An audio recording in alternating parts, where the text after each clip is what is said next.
Hello, fourth year students. Today we are going to continue talking about Concord of coordinated subject. And when we finish it, we'll also discuss the problem of the indefinite expressions if they appear as subjects in the sentence. So in the last video, we talked about the coordinated subject when the coordinator is and we talked about the type of relations that can appear between the two coordinated elements in the subject and how we should deal with them in terms of concord, whether we are going to use with them a singular verb or a plural verb. Today, we are going to talk about also, or to continue talking about the coordinated subject, but with different types of coordinators. So the first coordinators that we are going to deal with here are the or either or. They say that when you have two elements joined together by these coordinators and form for you the subject of your sentence,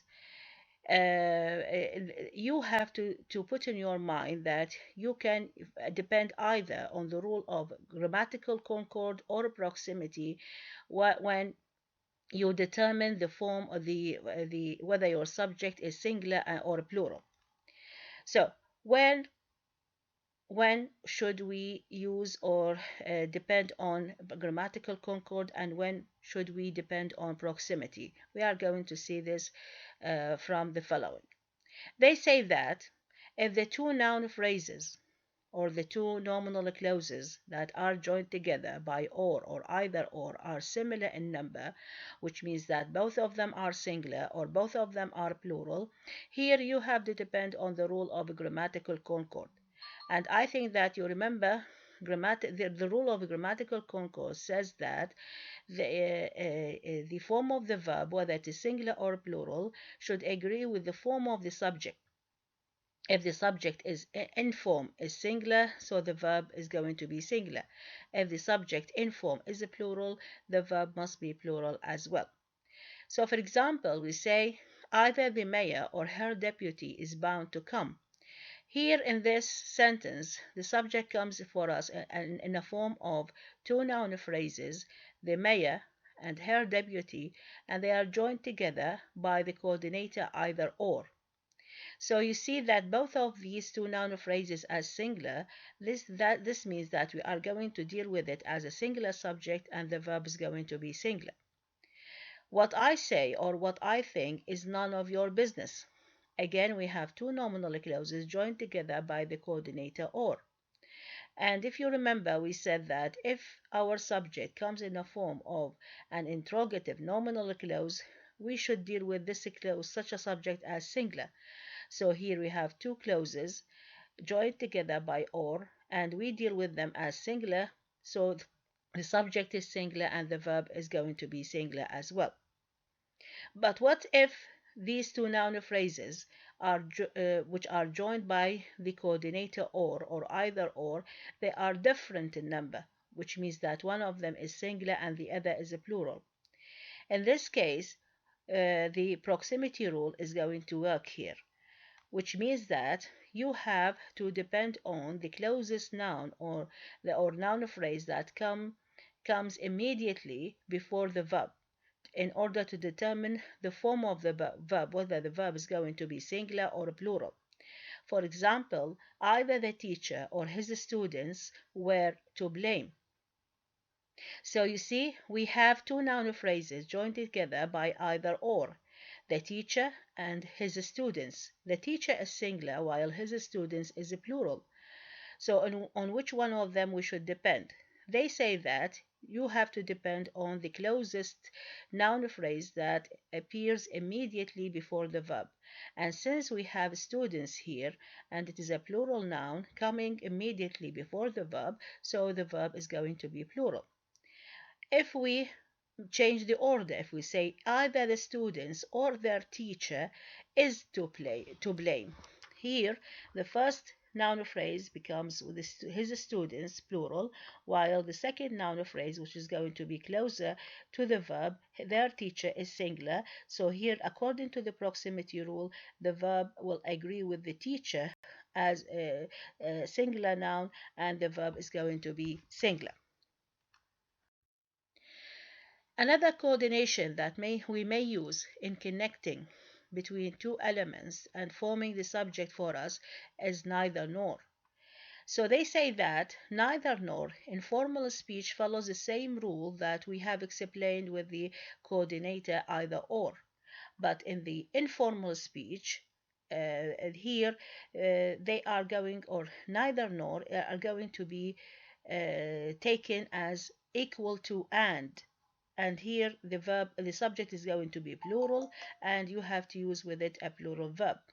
For example, neither he nor his wife have arrived, and neither he nor his wife has arrived. Here we have in these two sentences, he and his wife are joined together by the coordinator neither nor, and they form for us the subject of these two sentences. Now, in the first sentence, we said neither he nor his wife have arrived. We use the verb have to indicate that the subject is a plural. Why? Because or such a sentence is said in what? In the informal speech, to mean that he and his wife did not or have not arrived yet. Is it clear? So here we take neither nor to mean what? To mean and. And since and is joining between two elements that have non-oppositional relation between them, this means that the subject is a plural and the verb must be plural as well. But if we are talking about formal English, here they say that you have to depend on the form. If both of them are singular, so your verb is going to be singular according to grammatical Concord. But if they are different in number, okay, so here you have to depend on the proximity rule, just like what we did with either or. Okay. Other types of coordinators that we may use to join elements and form the subject for sentences are not but and not only but also. You see, these coordinators also behave just like or with respect to number concord, which means that if the two nouns or elements that are joined by these coordinators are singular or both of them are plural, so you have to depend on grammatical concord. But if they are different in number, which means one of them is singular and the other is a plural, or the opposite, one of them is the first is a plural and the other is singular, so here you have to depend on the proximity rule. So for example, not only he, but his wife has arrived. So here we have he and his wife, both of them are singular, so we are going to consider the subject as singular, the verb will be singular. Not only one, but all of us were invited. So here we have one and us. They are joined together by not only but. So here we see that they are different in number. The first one is singular and the other is a plural, the pronoun us, which is a plural. So this means that we are going to depend on the proximity rule and the verb agrees with us. And since us is a plural, the verb is going to be plural. Where? The third sentence, not just the students, but even their teacher is enjoying the film. So we have here the students and their teacher. These two noun phrases are joined together by not only or not just but. We see that they are different in number. The first noun phrase, the students, is a plural, while their teacher is singular. So here we are, since the two noun phrases are different in number, so we have to apply or to depend on the proximity rule. And since the closest noun phrase to the verb is singular, so the verb is going to be singular as well. There are important notes that you have to pay attention to when considering the coordinated subject. Number one, the mixed expression one or two follows the principle of proximity in having a plural concord. For example, one or two reasons were suggested. So we have one and two, they are joined together by or, and since here they are different in number, one is singular while two is a plural. So here, as we learned before, that we have to depend on proximity, and since two reasons are closer to the verb than one, this means that we are going to depend on their form in making the verb plural. Number two, similarly, one and plus a fraction has a plural concord, since the notion of a plural applies not to at least two, but to more than one. For example, 1.5 years have passed since we last met. So we have this expression one and after and we have a fraction. So here we are going to uh, we are going to depend on the notional concord, which means that when you remember, notional concord depends on meaning. And since here we are going to have more than one, okay, and more than one means that it is a plural. This means that the subject is a plural and the verb is going to be plural as well. For example, 1.5 years. We know that 1.5 years is more than one. This means that notionally the subject is a plural, so the verb has become plural, and we have used have past. Number three, grammatical concord is usually obeyed for more than. Again, what do we mean by grammatical concord? Grammatical concord depends on form. We depend in the grammatical concord. We depend on the form of the subject in deciding the type of concord we have between the subject and the verb. So, for example, we say more than 100 terrorists were killed yesterday. More than 5,000 have participated in the opening ceremony. So when we say more than, which means that we are not talking about singular subject, we are talking about a plural subject. So we have terrorists with a plural s, thousands with a plural s. So here in form, these nouns are plural, so their verbs have to be plural. We have a problem with more than one person. Although more than one person is notionally plural, when we say more than one person, so in meaning we are talking about more than about two or three or infinite number of people. So notionally, this expression more than one person is a plural. But in form, it is what? Singular. Remember, we said that with more than, we depend on grammatical concord, and grammatical concord depends on form. So when we say more than one person, person here is singular. This means that you have to depend on the grammatical concord, on the form of the subject, or the form of the noun, in determining whether your verb is going to be singular or plural. So here we have more than one person has protested against the proposal. Okay, with this we have finished with the coordinated subject and the problems that we may have with the different coordinators that we may use in joining two elements to form for us the subject of a sentence. Another topic related to concord is called indefinite expressions as subject. So if we have our subject coming in a form of indefinite expressions, how are we going to deal with it in terms of concord? It is said here that another area of ambivalence for subject verb number concord is that of indefinite expressions of amount or quantity, especially with the determiners and with the pronouns no, none, all, some, any, and fractions such as half. They have both countable and non-countable uses. So what do we mean by indefinite? Indefinite, it means unlimited.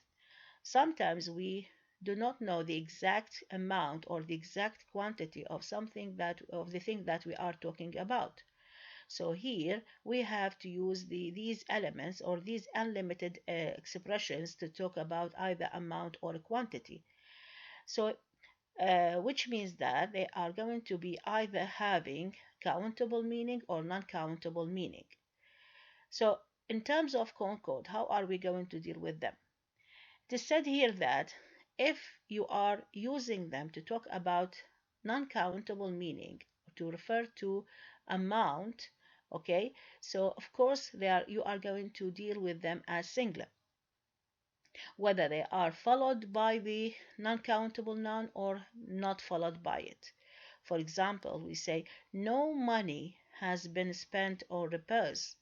No money. No, this is the indefinite expression followed by money, which is an uncountable noun. So here we consider it as a singular subject and the verb is singular, has. We can say also none of the money has been spent on repairs, or none only without of the money has been spent on repairs. So here none in form is singular,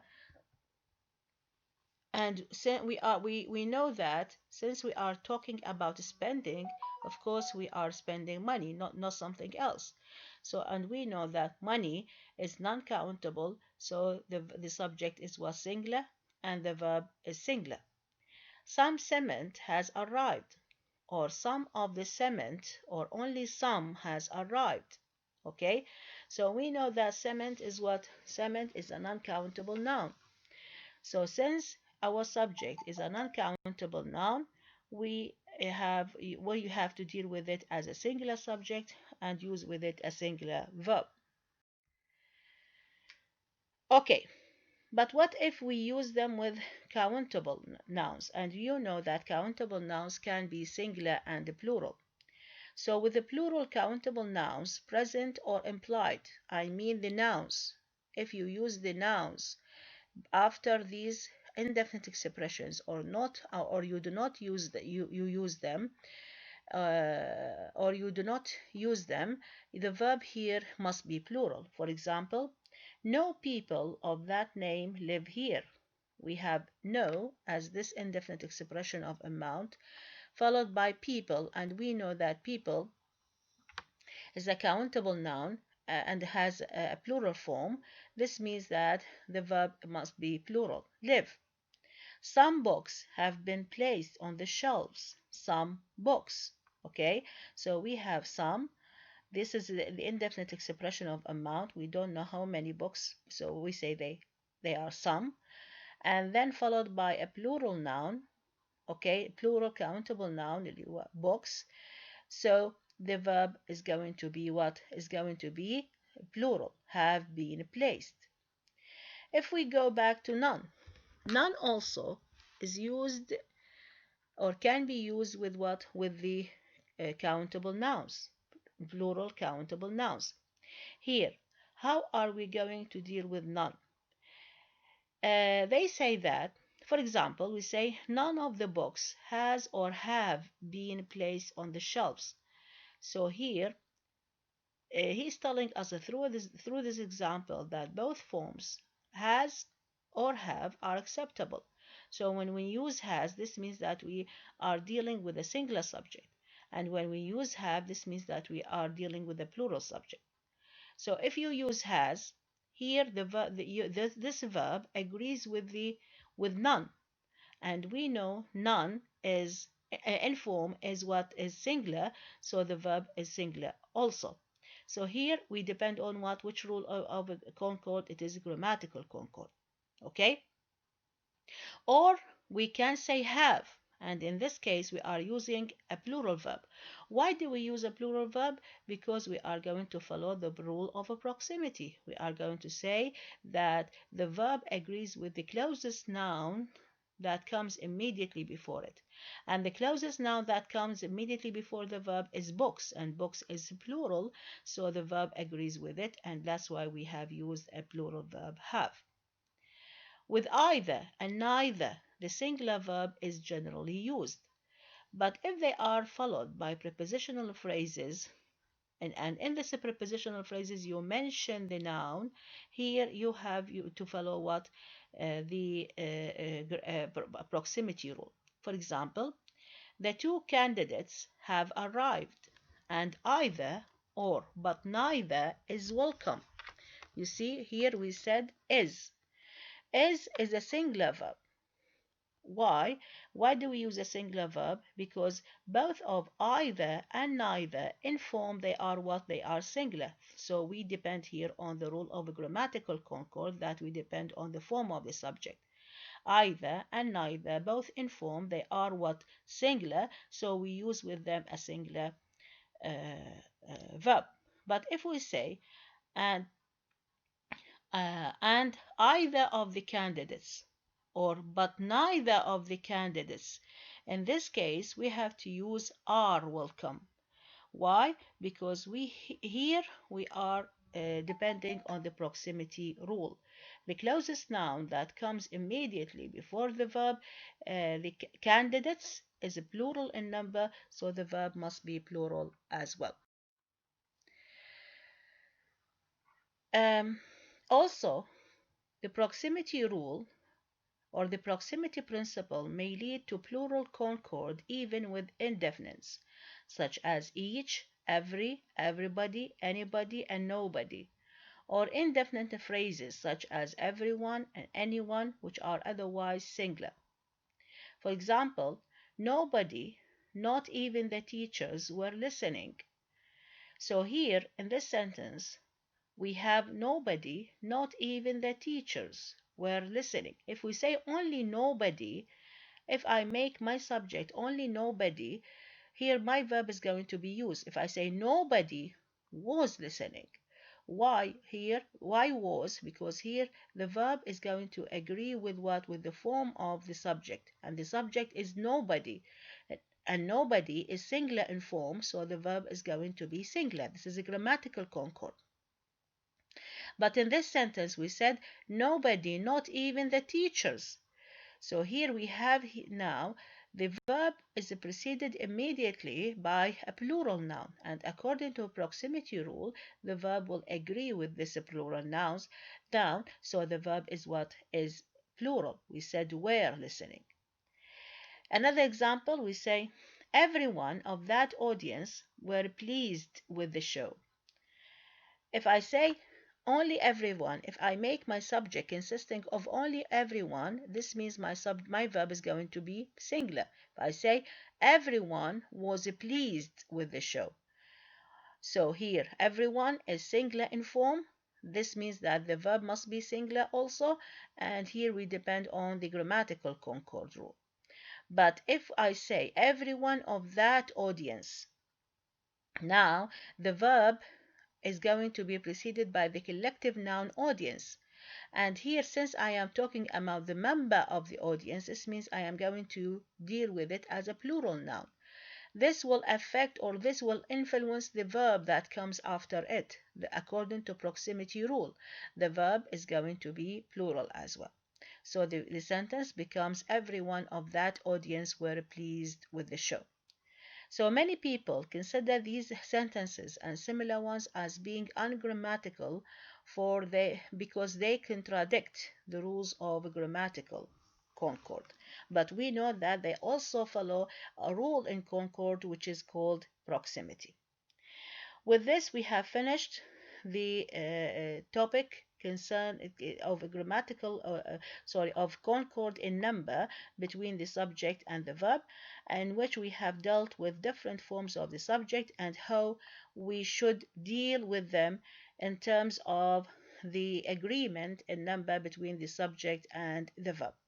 Next time we are going to move to another type of concord between the subject and the verb, which is concord of person. Thank you.